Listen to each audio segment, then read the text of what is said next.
Good morning students. आज हम बात कर रहे हैं कॉपी कंस्ट्रक्टर के बारे में। तो जैसे हम एक वेरिएबल होता है और उसको दूसरे वेरिएबल में कॉपी कर देते हैं या फिर उसकी वैल्यू को रख देते हैं। एक फंक्शन है उसको किसी वेरिएबल की वैल्यू के रूप में रख देते हैं।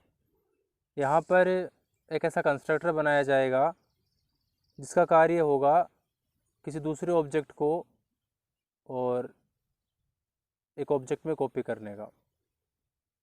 ठीक है, कॉपी होने का मतलब जैसे ऑब्जेक्ट इनिशियलाइज नहीं होता, ऑब्जेक्ट के जो डेटा मेंबर जिन डेटा मेंबर को एक्सेस करता है उनको इनिशियलाइज किया जाता है वास्तव में। तो वैसे यहाँ पर मान लीजिए किसी ऑब्जेक्ट के द्वारा उसके डेटा मेंबर को कोई वैल्यू दी गई और कॉपी कंस्ट्रक्टर क्या करेगा, उस ऑब्जेक्ट को दूसरे ऑब्जेक्ट में कॉपी कर देगा या दूसरे ऑब्जेक्ट को उससे घोषित या इनिशियलाइज कर देगा। इसका मतलब पहले वाले ऑब्जेक्ट के लिए उन डेटा मेंबर्स की जो वैल्यू थी वही अब जो ऑब्जेक्ट बना है उसकी हो जाएगी, उसके लिए हो जाएगी। ठीक है, तो डेफिनेशन के रूप में अगर कॉपी कंस्ट्रक्टर देखें, परिभाषा इसकी देखें तो वह कंस्ट्रक्टर जो एक ऑब्जेक्ट को दूसरे ऑब्जेक्ट से घोषित या इनिशियलाइज करता है कॉपी कंस्ट्रक्टर कहलाता है। इसको और समझने के लिए एक प्रोग्राम देखेंगे यहाँ पर।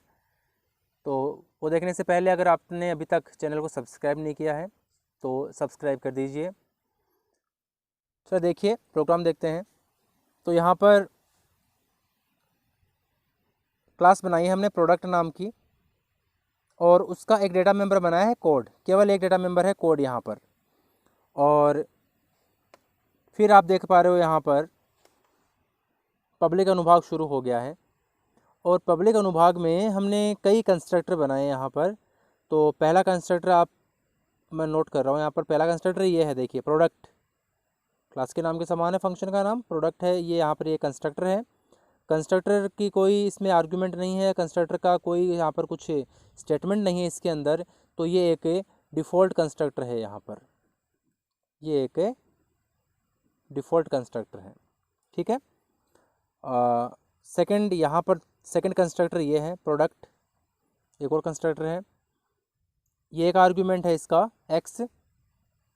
जब भी कोई ऑब्जेक्ट बनेगा और ऑब्जेक्ट बनते समय अगर उसको एक वैल्यू दी जाएगी, एक आर्गुमेंट के रूप में दिया जाएगा, तो ये कंस्ट्रक्टर कॉल होगा वहाँ पर। ठीक है, और वो वैल्यू जो दी जाएगी वो एक्स में आएगी और एक्स की वैल्यू को कोड में रख दिया जाएगा।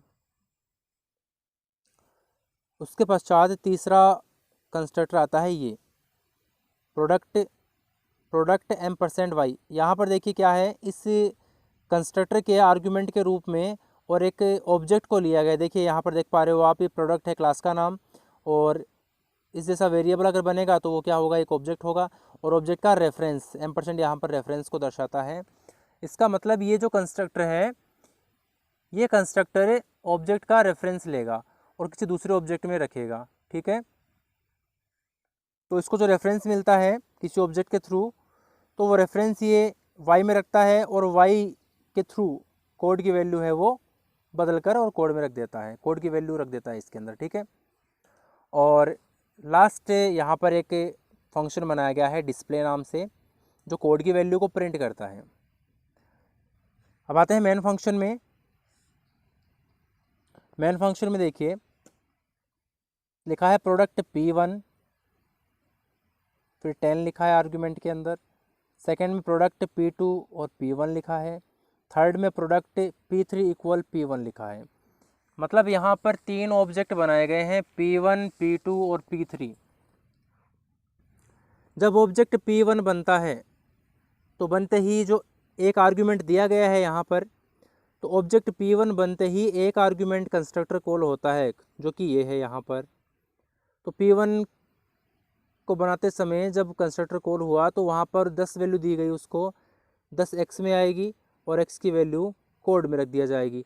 मतलब यहाँ पर मैं लिख देता हूँ साइड में कि P1 के लिए कोड की वैल्यू है अभी 10। ओके, सेकेंड ऑब्जेक्ट बनता है P2 और P2 के आर्गुमेंट के रूप में हम P1 को भेजते हैं यहाँ पर। तो ये देखिए आर्गुमेंट के रूप में ऑब्जेक्ट को भेजा गया है, तो ऑब्जेक्ट को भेजा गया है तो जाएगा कहाँ पर, जिस कंस्ट्रक्टर का आर्गुमेंट ऑब्जेक्ट है जो कि यहाँ पर है, यहाँ पर आएगा ये। तो यहाँ से P1 कॉपी होने का मतलब P1 जाने का मतलब क्या है कि P1 के थ्रू हमने कोड में वैल्यू 10 रखी थी, तो इस बार P1 को कॉपी कर दिया y में। P1 ऑब्जेक्ट है, y भी ऑब्जेक्ट है, इसका रेफरेंस P1 का रेफरेंस दे दिया y को। ठीक है, तो P1 के लिए कोड की वैल्यू 10 थी, y के लिए भी कोड की वैल्यू कितनी हो गई 10, और वही वैल्यू हमने किसके लिए रख दी, कोड के लिए रख दी। तो यहाँ पर भी कोड की वैल्यू कितनी हो जाएगी, 10 हो जाएगी। याद रखिए यहाँ पर ये जो है, ये जो यहाँ पर है, ये कॉपी कंस्ट्रक्टर है, यहाँ पर कॉपी कंस्ट्रक्टर कॉल हो रहा है यहाँ पर इस लाइन के अंदर। ठीक है, थर्ड आते हैं प्रोडक्ट P3 इक्वल P1। यहाँ पर ऑब्जेक्ट P3 को बनाया तो उसको इनिशियलाइज कर दिया P1 से, बिल्कुल सेम है। यहाँ पर ये एक्सप्लिसिट रूप है इसका कॉपी कंस्ट्रक्टर का, ये दोनों ही कॉपी कंस्ट्रक्टर है, यहाँ पर काम आ रहे हैं। तो P3 में क्या रखेंगे, P1 के लिए कोड की वैल्यू 10 है, तो P3 के लिए भी कोड की वैल्यू 10 हो जाएगी। ओके, उसके बाद में हम प्रिंट करते हैं। तो प्रिंट हमारा जैसे कि आउटपुट भी हमारा बनेगा, तो ये सारी चीज़ें आउटपुट में आएगी मेन फंक्शन में जो लिखा हुआ है। देखिए सबसे पहले आएगा आउटपुट के अंदर code of P1, code of P1, और यहाँ पे लिखा है P1 डॉट डिस्प्ले, मतलब P1 के थ्रू कोड के अंदर वैल्यू कितनी रखी गई थी, 10 रखी गई थी, तो डिस्प्ले है वो कोड P1 के लिए कोड की वैल्यू प्रिंट करेगा 10।